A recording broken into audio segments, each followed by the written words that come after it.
B your own sugar daddy. Yuzvendra Chahal की ये shirt divorce proceeding के दौरान वायरल हो गई है। कोई आपसे प्यार क्यों करेगा? इसका मीनिंग होता है जब एक रिच आदमी पैसे देता है, गिफ्ट्स देता है एक महिला को और वो दोस्त बन जाते हैं, उनके बीच में संबंध बन जाते हैं। वेस्टर्न कंट्रीज में ये टर्म आया था जहाँ पे एक ब्यूटीफुल वुमन यूजली एक ग्लैमरस लाइफ जी लेती है क्योंकि वो एक रिच आदमी, इनिशियली रिच ओल्डर आदमी के साथ रिश्ते बना लेती है।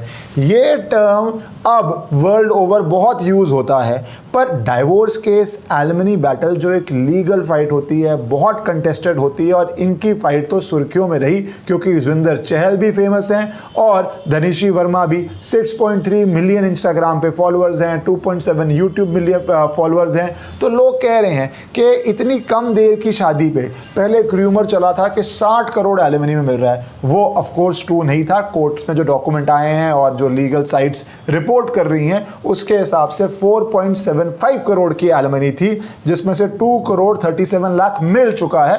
बाकी बचा है जो नॉन कंप्लायंस में आ जाएगा, वो बाकी जाता है म्यूचुअल कंसेंट से, फिर डाइवोर्स होता है। हाई कोर्ट भी केस दिया था तो कई बार डाइवोर्स स्पीड अप हो जाता है और म्यूचुअल कंसेंट के बाद लोग अपने अपने रिश्ते में चले जाते हैं, जो एक अच्छी चीज़ है। लड़ने से बेटर है अगर आप म्यूचुअली एग्री करके कंसेंट करके डाइवोर्स कर लें।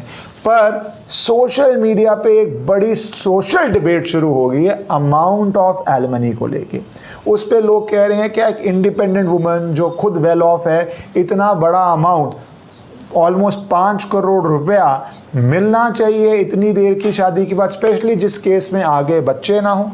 आपका क्या व्यू है? आप नीचे कमेंट कीजिए। मेरा व्यू, एलिमनी बहुत ज़रूरी होती है। एक आध केस में आप उस पर मीम्स बना सकते हैं, हंस सकते हैं, बट बहुत लेडीज़ का सर्वाइवल इस पर डिपेंड करता है। जहाँ पे किड्स होते हैं उनकी परवरिश इस पर डिपेंड करती है। तो एलिमनी तो ज़रूरी है, पर एलिमनी का अमाउंट क्या होना चाहिए उसके ऊपर लीगल पैरामीटर्स, और कई बारी म्यूचुअल कंसेंट में अमाउंट कम भी हो सकता है और बहुत ज़्यादा भी हो सकता है। वो तो डिबेट का विषय रहता है। आप ज़रूर उसके नीचे कमेंट करिए।